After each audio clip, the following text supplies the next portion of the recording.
ADA Audio vous présente Le pouvoir de l'intention. Apprendre à co-créer le monde à votre façon. De Wayne Dyer. À la narration, Vincent Davy.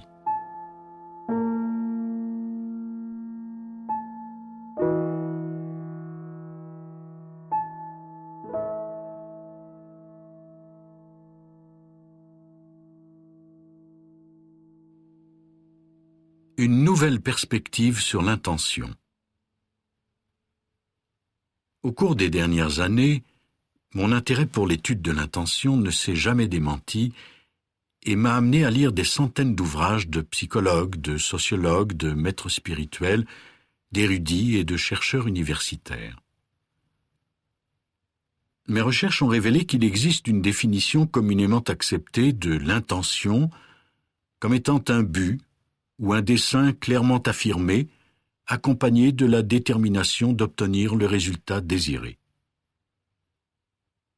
Si vous êtes l'une de ces personnes qui n'abandonnent jamais et qui portent en elles une image mentale qui les pousse à réaliser leurs rêves, vous correspondez à la description d'une personne ayant une intention. Vous êtes un fonceur. Vous avez la capacité de reconnaître les occasions qui se présentent à vous et d'en tirer profit. Pendant longtemps, j'ai cru qu'il en était ainsi. En fait, j'ai écrit des livres et donné des conférences sur le pouvoir de l'intention comme étant ce que je viens de décrire. Mais, au cours des 25 dernières années, je me suis rendu compte que mes réflexions portaient de moins en moins sur la psychologie et la croissance personnelle et de plus en plus sur le monde de la spiritualité où la guérison, la création de miracles, la manifestation et le contact avec la divine intelligence sont de véritables possibilités. Mes ouvrages mettent à présent l'accent sur la croyance que nous pouvons trouver une solution à nos problèmes en vivant à des niveaux supérieurs et en faisant appel à des énergies plus diligentes. Pour moi, l'intention est devenue quelque chose qui dépasse infiniment l'ego et la volonté individuelle. L'intention n'est pas quelque chose que vous faites, mais une force présente dans l'univers sous la forme d'un champ d'énergie invisible. L'intention est une force que nous portons tous en nous. C'est un champ d'énergie invisible qui se meut au-delà de nos repères quotidiens habituels. Elle existait avant même notre conception. Nous sommes en mesure d'attirer cette énergie et de vivre notre vie comme jamais auparavant. L'accès au pouvoir de l'intention nous délivre de cette lutte de tous les instants que nous devons mener si nous voulons concrétiser nos rêves par la seule force de notre volonté. Mais où se trouve ce champ d'énergie ? Certains éminents chercheurs croient que notre intelligence, notre créativité et notre imagination interagissent avec l'énergie du champ de l'intention plutôt que d'être des pensées ou des éléments de notre cerveau. Le brillant scientifique David Bohm suggère que toutes les influences et les informations qui régentent l'univers sont présentes dans un monde invisible et que nous pouvons y faire appel lorsque nous sommes dans le besoin. Alors à la question « Où se trouve ce champ d'énergie ?», la réponse est « Il n'y a pas un seul endroit où il n'est pas », puisque l'intention fait partie intégrante de tout ce qui compose l'univers. Ceci est vrai pour toutes les formes vivantes, qu'il s'agisse d'un animal, d'un rosier ou d'une montagne. Même la création et la vie du moucheron portent l'empreinte de l'intention. Le petit gland, n'ayant en apparence aucun pouvoir de penser ou d'élaborer des plans pour son avenir, est lui aussi issu du champ invisible de l'intention. Si vous coupez le gland en deux, vous n'y trouverez aucun chêne majestueux, mais vous savez qu'il est là. Au printemps, la fleur du pommier n'est qu'une jolie petite fleur et pourtant l'intention est inscrite en elle et se manifestera durant l'été sous la forme d'une pomme. L'intention ne se trompe jamais. Le gland ne se transforme jamais en citrouille et la fleur du pommier ne donne jamais d'orange. La nature se développe toujours en harmonie avec le champ de l'intention. Et nous aussi, nous avons été voulus par ce champ d'énergie. Il y a dans notre ADN ce que certains appellent une vision d'avenir, présente en nous dès les premiers instants. Au moment de notre conception, lorsqu'une minuscule goutte de protoplasme humain s'unit à un œuf, la vie débute sous sa forme physique et l'intention prend aussitôt en charge le processus de croissance.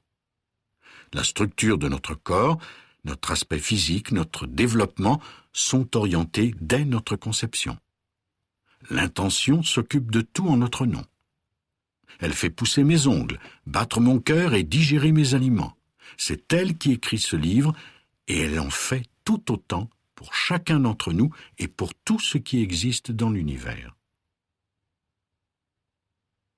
Essayez d'imaginer une force qui est partout à la fois, une force qui vous suit partout où vous allez.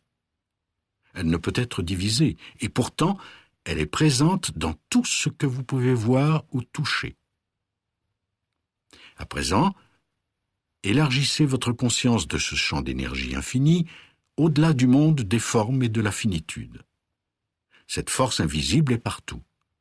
Elle est donc présente dans le monde physique et dans le monde immatériel. Votre corps physique n'est qu'une partie de votre être global émanant de cette énergie. En entrant consciemment en contact avec l'intention, vous rejoignez votre source et devenez un sorcier des temps modernes. Devenir sorcier signifie atteindre un niveau de conscience où des choses inconcevables deviennent soudainement possibles. Comme l'expliquait Carlos Castaneda, la tâche des sorciers est de se tourner vers l'infini, c'est-à-dire l'intention. Et ils s'y jettent d'ailleurs tous les jours, comme le pêcheur jette ses filets à la mer. Ce champ d'intention est ici, présent, à votre portée. Lorsque vous l'activerez, votre vie prendra un tout autre sens et vous serez guidé par votre moi infini. Réfléchissez à ceci. S'il existe un pouvoir de l'intention omniprésent qui est non seulement en moi, mais en tout et en chacun, alors nous sommes reliés par cette source enveloppante à tout et à tout le monde. Nous sommes reliés à ce que nous aimerions être, à ce que nous aimerions avoir, à ce que nous voulons accomplir et à tout ce qui, dans l'univers, peut nous porter secours. Pour y arriver, nous n'avons qu'à nous réaligner nous-mêmes et à activer l'intention.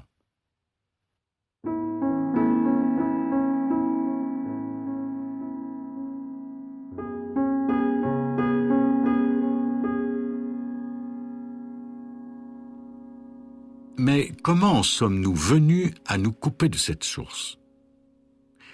Comment avons-nous pu perdre cette aptitude naturelle à prendre contact avec elle? Les représentants des règnes animal, végétal et minéral sont toujours en contact avec leur source. Ils ne remettent pas en cause l'intention qui a précédé leur création. Les humains, toutefois, avec leur soi-disant fonction cérébrale supérieure, possèdent ce que nous appelons un ego, un terme qui désigne l'idée que nous nous faisons de ce que nous sommes.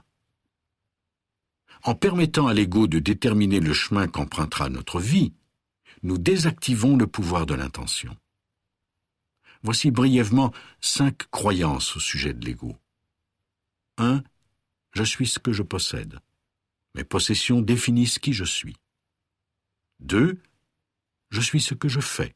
Mes accomplissements définissent qui je suis. 3. Je suis ce que les autres pensent de moi. Ma réputation définit qui je suis. 4. Je suis distinct des autres. Mon corps me dit que je suis seul. 5. Je suis distinct de Dieu. Ma vie dépend de l'assentiment de Dieu quant à ma propre valeur. Même si vous faites de votre mieux, vous ne pourrez accéder à l'intention par le biais de votre ego. Alors, prenez le temps de réfléchir à ces 5 croyances, puis apportez les changements qui s'imposent. Une fois que vous aurez créé une brèche dans la suprématie de l'ego, alors vous pourrez rechercher l'intention et maximiser votre potentiel. Voici un exercice que je trouve particulièrement utile lorsque je ressens le besoin d'activer l'intention. Il se peut que cela fonctionne également pour vous. C'est l'un de mes plus vieux souvenirs. Ma mère, mes deux frères et moi prenons le tramway qui doit nous conduire du quartier est de Détroit jusqu'à Waterworks Park. J'ai 2 ou 3 ans. Je lève les yeux et aperçois les poignées qui pendent du plafond. Les adultes peuvent s'y retenir, mais de mon côté, je ne peux qu'imaginer l'effet que cela fait d'être assez grand pour saisir ces poignées au-dessus de ma tête. En fait, je joue à faire semblant que je suis assez léger pour flotter jusqu'au poignet de maintien. Puis, j'imagine que je suis en sûreté et que le tramway me conduit jusqu'à ma destination à la vitesse de son choix. Il s'arrête pour prendre d'autres passagers qui se joignent en cours de route à notre extraordinaire aventure en tram. Dans ma vie adulte, j'utilise l'image des poignées de maintien pour me rappeler l'importance de revenir à l'intention. J'imagine une poignée à un peu plus d'1 mètre au-dessus de ma tête, assez haute pour que je ne puisse l'atteindre, même en sautant. La poignée est fixée au plafond du tramway, mais cette fois, le tramway symbolise le pouvoir mouvant de l'intention. Peut-être l'ai-je lâchée, ou peut-être se trouve-t-elle temporairement hors de ma portée. Néanmoins, dans les moments de stress, d'anxiété, d'inquiétude ou de malaise physique, je ferme les yeux et m'imagine le bras tendu en train de flotter jusqu'à la poignée du tramway. Au moment où je la saisis, je pousse un soupir de soulagement et ressens une extraordinaire sensation de bien-être. En éliminant les pensées de l'ego, je me donne la permission d'atteindre l'intention. J'ai confiance. Son pouvoir me conduira à bon port.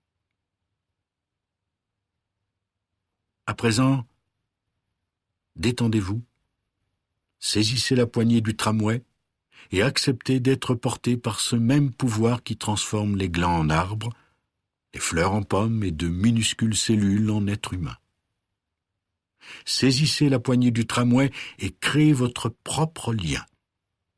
Absolument tout dans le cosmos est relié à l'intention, y compris votre moi discipliné, sage et aimant, de même que toutes vos pensées et émotions. En vous abandonnant à l'intention, vous vous remettez de tous vos tracas. Vous pouvez enfin consulter votre âme infinie. Le pouvoir de l'intention vous donne l'occasion d'aller là où votre destinée vous appelle.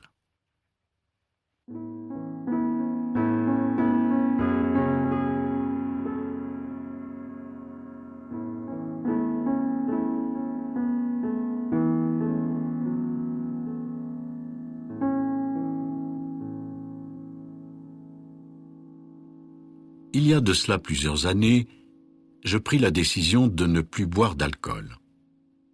Je voulais faire l'expérience d'un état de sobriété durable afin d'améliorer ma capacité à faire le travail qui me tenait le plus à cœur.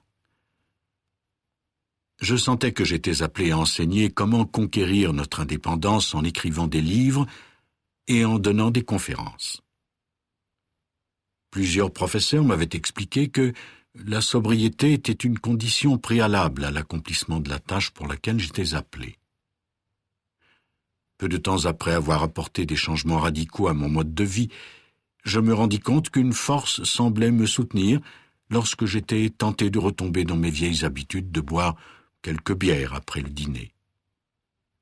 Un soir que j'étais particulièrement indécis, je sortis pour acheter quelques canettes de bière, mais oubliais mon argent à la maison. Pourtant, je n'oublie jamais d'apporter mon portefeuille. Tandis que je retournais chez moi pour récupérer mon argent, je réévaluais le rôle de ce libre arbitre qui me permettait de m'acheter de la bière et décidais plutôt de suivre mon intention. Au cours des semaines qui suivirent, je découvris que ce genre d'événement se produisait régulièrement, comme si quelque chose m'éloignait des situations où la tentation de boire serait irrésistible. Un appel téléphonique pouvait me tirer d'une situation embarrassante. Une dispute de famille pouvait éclater et m'empêcher de rechuter dans l'alcool. Aujourd'hui, après quelques décennies de sobriété, il est clair pour moi que le fait d'avoir empoigné solidement cette poignée de tramway m'a permis de retrouver le chemin qui doit me mener à la destination invoquée de toute éternité par l'intention. En conjuguant libre arbitre et intention, j'ai harmonisé ma vie avec l'esprit universel. Lorsque la vie semble se dresser contre vous et que votre chance vous abandonne, interrogez-vous. Lorsque vous trébuchez et retombez dans de vieilles habitudes contraires au but que vous recherchez, prenez conscience des signes que vous ne vivez plus en harmonie avec l'intention. Vous pourrez alors reprendre contact avec l'intention d'une manière qui vous permettra de vous réaligner avec votre propre but.